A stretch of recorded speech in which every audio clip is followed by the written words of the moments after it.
Hello everyone, welcome back to our channel. Today మన favourite serial పొదిరిల్లు episode ఏం జరిగింది తెలుసుకోవాలనుకుంటున్నారా? అయితే ఖచ్చితంగా వీడియో స్టార్టింగ్ నుంచి ఎండింగ్ వరకు స్కిప్ చేయకుండా చూసేయండి. అయితే దానికంటే ముందు ఏం చేయాలో తెలుసు కదా, మన ఛానల్ని సబ్స్క్రైబ్ చేయండి, ఫాలో కూడా చేయండి. మీ లైక్ అండ్ షేర్ మాకు ఎంతో సపోర్ట్ అండ్ ఎంకరేజ్మెంట్గా ఉంటుంది. నేనైతే ఈ ముగ్గు వేస్తే సులభంగా ఈరోజు ఎపిసోడ్ ఏం జరిగింది అనేది వివరించేస్తాను. ఈరోజు ఎపిసోడ్ చూసుకున్నట్లయితే మొత్తానికి మాధవ అయితే ఇంట్లోంచి బయటికి వెళ్ళిపోతాడు. ఇంకా మాధవ ఇంట్లోంచి బయటకు వెళ్ళిపోయాడని తెలుసుకున్న వీళ్ళంతా టెన్షన్లో వెతుకుతారు. మహాలక్ష్మి, చక్రి వీళ్ళంతా అసలు చాలా బాధపడతారు. అసలు మాధవ అన్నయ్య ఇలా చేస్తాడు అనుకోలేదు అని చక్రి అయితే మాత్రం ఇంకా కేశవతో చెప్పుకుంటూ ఏడుస్తాడు. ఇంకా వీళ్ళ బాధ చూసిన మహాలక్ష్మి ఎలా అయినా సరే పెద్దిని మనం వెతికి తీసుకొని రావాలి, తన ఆలోచన తప్పని నిరూపించాలి, తను ఎక్కడున్నా కాపాడుకోవాలి అని చెప్పేసి అందరికీ ధైర్యం చెప్పి ఇంకా పోలీస్ స్టేషన్కి అయితే వెళ్తారు. పోలీస్ స్టేషన్కి వెళ్ళి కంప్లైంట్ ఇస్తారు.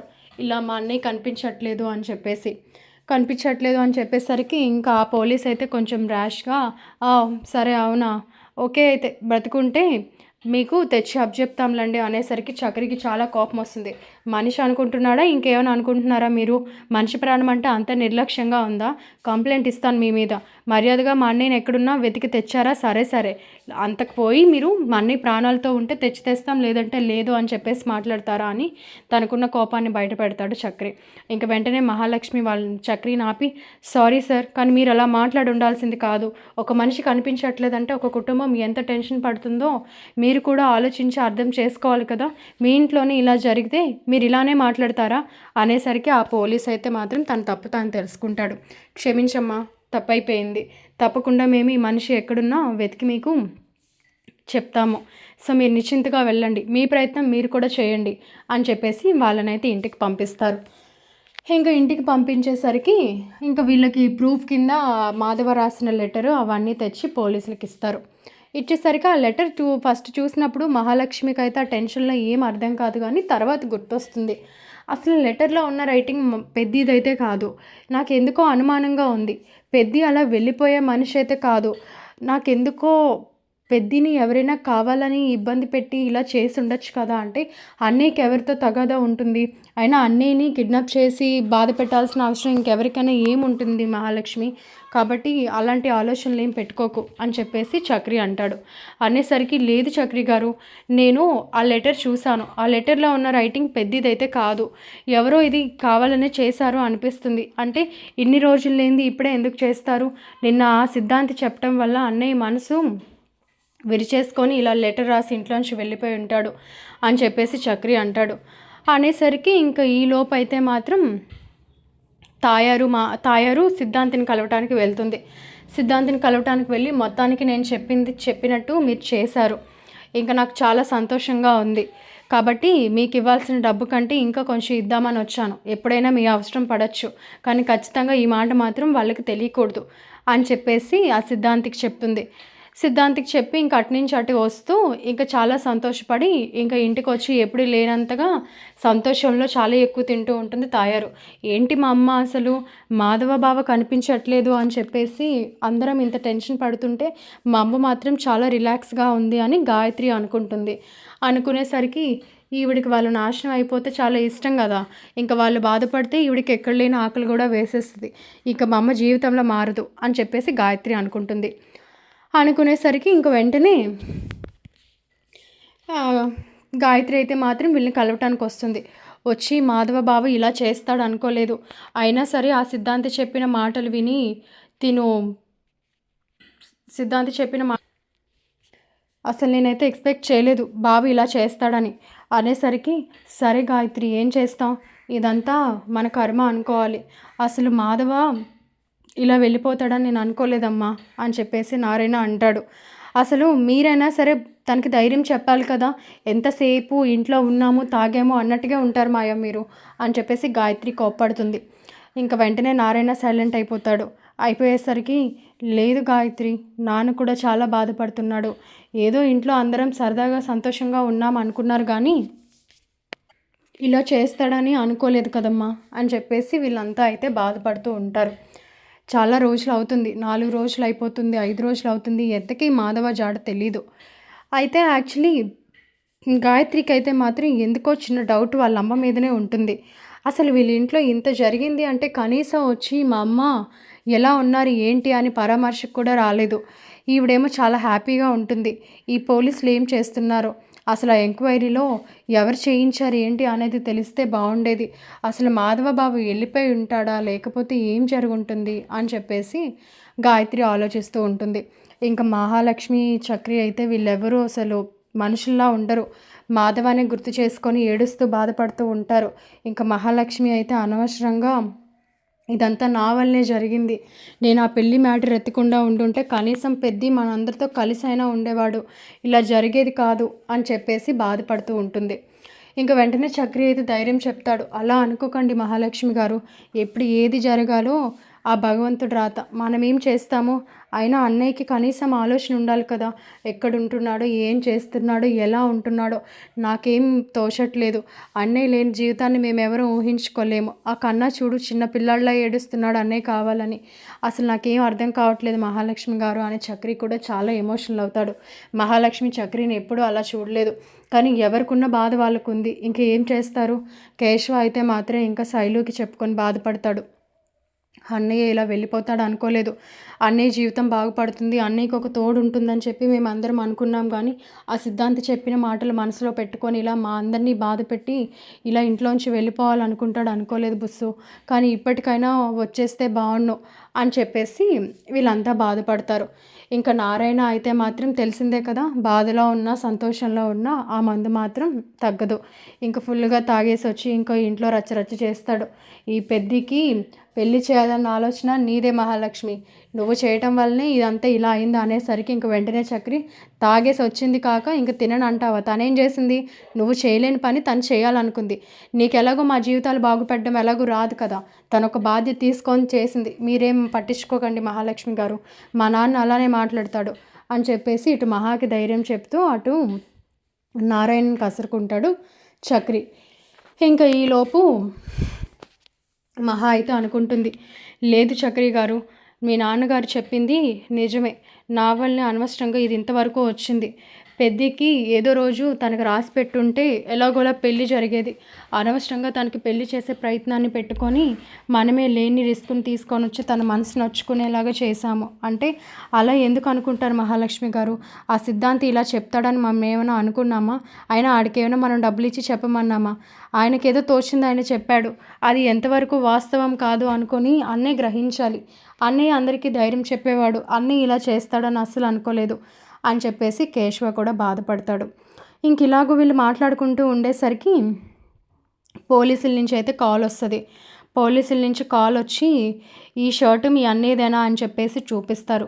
చూపించేసరికి అవును ఈ షర్ట్ మా అన్నయ్యదే, మీకు ఎక్కడ దొరికింది అనేసానంటే, ఇది మేము యాక్చువల్లీ ఎంక్వైరీ చేస్తున్నప్పుడు ఒక పక్కన షర్ట్ చిరిగిపోయి పడిపోయి ఉంది, ఇది ఎవరిదా ఏంటి అని మాకు అనుమానం వచ్చి తీస్తే పక్కన చిన్న బ్లడ్ కూడా ఉంది, సో ఎందుకు ఏంటి మీకు ఒకసారి అడుగుదామని చెప్పేసి మీకు కాల్ చేశాము, మీకు ఫొటోస్ పెట్టాము చూసారు కదా, ఒకసారి కన్ఫర్మ్ చేయండి అని చెప్పేసి అనేసరికి ఇంకా అది మాధవ షర్టే, ఇంకా పక్కన బ్లడ్ కూడా అనేసరికి ఇంకా వీళ్ళకి టెన్షన్ ఆగదు. అవును సార్ ఇది మా అన్నయ్య షర్టే, ఎందుకంటే ముందు రోజు మేము మా అన్నయ్యని ఆఖరిగా చూసింది ఈ షర్ట్లోనే అని చెప్పేసి ఇంకా వీళ్ళు చెప్తారు. సరే సరే మీరు పోలీస్ స్టేషన్కి రండి, మేము చేయాల్సిన ఎంక్వైరీ మేము చేస్తున్నాం, ఏదైనా ఆధారాలు దొరికితే ఖచ్చితంగా మేము మీకు చెప్తాము అని చెప్పేసి వాళ్ళు ఫోన్ పెట్టేస్తారు. ఇంక ఈ లోపు అయితే మాత్రం వీళ్ళు వెళ్తారు. వెళ్ళేసి ఇంక పోలీసులతో మాట్లాడతారు. ఏంటి సార్ అన్నయ్య షర్ట్ మాత్రమే దొరకడం ఏంటి, ఇక్కడ ఏమై ఉంటుంది, అదేమైనా అడవి ప్రాంతమా అంటే లేదు లేదు జస్ట్ ఒక రోడ్ సైడ్ పక్కన పడిపోయి ఉంది, ఎవరిదా ఏంటి అని చెప్పేసి మీకు దగ్గర ఏరియాలో మేము ఎంక్వైరీస్ అన్నీ చేస్తున్నాం, ఈలోపు ఈ షర్ట్ కనిపించేసరికి మాకు చిన్న అనుమానం వచ్చి మీకు కాల్ చేసాం, మొత్తానికి ఇది మీ అన్నయ్య షర్టే అని మాకు కన్ఫర్మ్ అయింది, అంటే షర్ట్ వచ్చేసింది అంటే అన్నయ్యకి అక్కడ ఏం యాక్సిడెంట్ అయినట్టు కాదు, సో తను అయితే సూసైడ్ చేసుకునే ప్రయత్నం చేయాలి, చేసుకున్న షర్ట్ ఇప్పేసి ఎందుకు చేసుకుంటాడు, లేదు అంటే తను ఎవరైనా బలవంతం చేస్తూ తనని కిడ్నాప్ చేసే ప్రయత్నంలో తన షర్ట్ లాగేసి ఉండాలి, ఇలా ఏది దొరికినా కూడా మేము ఖచ్చితంగా మీకు అప్డేట్ చేస్తాము, కొంచెం ధైర్యంగా ఉండండి అని చెప్పేసి ఆ పోలీస్ వాళ్ళు అయితే చెప్తారు. కానీ ఇంకా అలా చెప్పేసరికి వీళ్ళకి మనసు ఎక్కడ ఆగుతుంది, అసలు మాధవ ఎలాంటి పరిస్థితిలో ఉన్నాడో దిక్కుతోచని స్థితిలో ఇంకా వీళ్ళంతా చాలా మదన పడుతూ ఉండేసరికి ఇంకా వెంటనే పోలీస్ వాళ్ళైతే మాత్రం అలా చెప్పేసి ఇంక వాళ్ళని పంపించేస్తారు. ఇంక వీళ్ళొచ్చేసి ఇంక వీళ్ళ తరని వీళ్ళు కూడా ఎతుకుతూ ఉంటారు. వీళ్ళు కూడా ఎతుకుతూ ఉండేసరికి ఇంక చక్రి అయితే కూర్చొని ఆలోచిస్తాడు. ఒకవేళ వాళ్ళు చెప్పినట్టుగా అన్నయ్య ఏమైనా చేసుకొని ఉంటాడా? ఖచ్చితంగా చేసుకోలేడు. చేసుకున్నా మేము గుర్తొస్తాము. అంతేకాదు ఒకవేళ ఎవరైనా ఏమైనా చేయటానికి అన్నయ్యకి అంత శత్రుత్వం, విరోధం ఎవరితోనూ లేదు అని చెప్పేసి అనుకునేసరికి అదే కదా చక్రి గారు నేను కూడా ఆలోచిస్తున్నాను. కనీసం మనకొక ఫోన్ అయినా చేయొచ్చు కదా అనేసానంటే అసలు అన్నయ్య ఎలాంటి పరిస్థితిలో ఉన్నాడో మనకు తెలియదు కదా అనేసని కేశవ అంటాడు. ఇంక వీళ్ళెప్పుడు మాధవ కోసం మాట్లాడుకోవడమే సరిపోతుంది కానీ మాధవ ఆశుకి మాత్రం తెలీదు. ఇంకా ఫైనల్గా అయితే మాత్రం ఒకరోజు పోలీసుల నుంచి కాల్ వస్తుంది. కాల్ వచ్చి మేము ఎంక్వైరీ చేస్తే మీ అన్నయ్య కిడ్నాప్ అయినట్టుగా తెలిసింది. మీకు ఎవరైనా శత్రుత్వం కానీ ఏమైనా ఉందా అంటే అది మీరు ఎలా కన్ఫర్మ్ చేస్తున్నారు అనేసానంటే ఆయన ఫోన్ని మేము ట్రాక్ చేస్తే ఆ ట్రేసింగ్లో మాకు కొన్ని వినకూడని మాటలు విన్నాము. సో మాధవకి కూడా కాల్ వచ్చింది. ఎవరో పిలిస్తేనే తను బయటకు వెళ్ళినట్టుగా తెలుస్తుంది. ఆ పిలిచిన వాళ్ళు ఎవరో మీరు ఏమైనా గుర్తుపట్టగలరా? మేము మీకు వాయిస్ రికార్డ్ పంపిస్తున్నాం చూడండి అని చెప్పేసి ఆ పోలీస్ వాళ్ళు అంటారు. ఇంకా వెంటనే అది చక్రి ఫోన్కి వచ్చేసరికి వింటారు. వింటే ఒక ఆడ మనిషి చక్రిని బయటికి రమ్మంటుంది. అసలు ఆడవాళ్ళు ఎవరై ఉంటారు? ఈ వాయిస్ ఎక్కడ మేము వినలేదే అనేసరికి మహాలక్ష్మి తన ఆడవాళ్ళని ఎందుకు అనుకోని మగవాళ్ళు కూడా గొంతు మార్చి మాట్లాడి ఉండొచ్చు కదా, అయినా అందులో ప్రమాదంలో ఉన్నాము, మీ నెంబర్కి కనెక్ట్ అయింది, దయచేసి వచ్చి రక్షించండి అన్నట్టుగా ఉంది. కాబట్టి పెద్ది మనస్తత్వం తెలిసే వాళ్ళు కావాలనే చేశారు, అంటే పెద్దిని ట్రాప్ చేశారు. సో ఖచ్చితంగా పోలీస్ వాళ్ళు చెప్పినట్టు పెద్దిని కిడ్నాప్ చేశారు, అంటే తను ఎక్కడున్నాడో మనం కనిపెట్టాలి అనేసని మహాలక్ష్మి తన బ్రెయిన్ యూజ్ చేసి ఇలా ఆలోచిస్తుంది. ఆలోచించేసరికి ఇంకా వెంటనే ఈ విషయం గాయత్రికి కూడా తెలుస్తుంది. తెలిసి ఏంటి బావని కిడ్నాప్ చేశారా అంటే బావ ఇంట్లోంచి వెళ్ళిపోవాలని వెళ్ళిపోలేదు, ఎవరో పగడ్బందీగా ఇది ప్లాన్ చేశారు అని చెప్పేసి గాయత్రి అనుకుంటుంది. ఇంకా వెంటనే గాయత్రి కూడా తనకు తెలిసిన లాయర్స్ని వాళ్ళని సంప్రదించి మీకు ఎవరైనా మంచి ఎంక్వైరీ ఆఫీసర్స్ తెలిస్తే ఖచ్చితంగా మా బావ కోసం కనిపెట్టండి చేయండి అని చెప్పేసి అంటుంది. మహాలక్ష్మి కూడా వాళ్ళ అమ్మకు ఫోన్ చేసి అమ్మ ఎలా అయినా సరే మన ఇన్ఫ్లుయెన్స్ యూజ్ చేసి మాధవ గారికి కనిపించేలాగా మీరు మాకు హెల్ప్ చేయండి అని చెప్పేసి ఇంకా ఎవరి ప్రయత్నం వాళ్ళైతే చేయటం ఆపరు. ఇంక ఇలాగ రోజులు గడుస్తూ ఉంటాయి. మాధవ అయితే మాత్రం ఆచూకీ మాత్రం వీళ్ళకి తెలియకపోయేసరికి ఇంకొక రోజు గాయత్రి ఎందుకో వాళ్ళమ్మ తాయారు చాలా టెన్షన్ పడుతూ ఒక దుప్పటి కప్పుకొని అర్ధరాత్రి బయటకు వెళ్ళడం చూసి అమ్మకి ఈ టైంలో బయటకు వెళ్ళే పని ఉంటుంది ఏంటి, ఎవరినైనా కలవటానికి వెళ్తుందా, మా అమ్మని అసలు తక్కువ అంచనా వేయటానికే లేదు అని చెప్పేసి గాయత్రి వాళ్ళ అమ్మని ఫాలో చేసేసరికి ఇంత డబ్బు కట్ట తీసి ఒక మగ వ్యక్తికి ఇవ్వడం గాయత్రి చూసి అమ్మ వీళ్ళకి డబ్బులు ఎందుకు ఇస్తుంది, అది కూడా ఇంత సీక్రెట్గా, అసలు ఏం జరుగుంటుంది, మాధవ బావ కేసులో ఏమైనా అమ్మ హస్తం ఉందా, అమ్మ కావాలని ఇదంతా ఏమైనా చేయించాలని చేయిస్తుందా, అయినా మాధవ బావ జాతకం ఆయన అలా చెప్పారనే మనస్పర్ధతో బయటికి వెళ్ళిపోయాడని ఇన్ని రోజులు అనుకున్నాం, కానీ పోలీసుల ఎంక్వైరీలో ఆయన ఎవరో కిడ్నాప్ చేసి ఉండొచ్చు అనే అపోహ వచ్చింది. అది నిజమో కాదు ఇప్పటికీ తెలియదు, కానీ ఎవరిని ఇక్కడ మనం నమ్మటానికి లేదు, అది నా సొంత తల్లి అయినా కూడా, కాబట్టి అడుగుదాం అని చెప్పేసి గాయత్రి అనుకుంటుంది. కానీ మాధవ కేసు చాలా సెన్సిటివ్ కాబట్టి లేదు, మా అమ్మని ఇప్పుడు అడిగితే నాకు నిజం ఏదైనా తెలిసింది అనుకొని మా అమ్మ ప్లాన్ ఏదైనా తిప్పికొట్టేయచ్చు, కాబట్టి నాకు ఏ విషయం తెలియనట్ట కామ్గా ఉండి అన్ని విషయాలు నేను పోలీసులకి మహాలక్ష్మి వాళ్ళకి అప్డేట్ ఇవ్వాలి అని చెప్పేసి గాయత్రి అయితే తెలివిగా వ్యవహరించి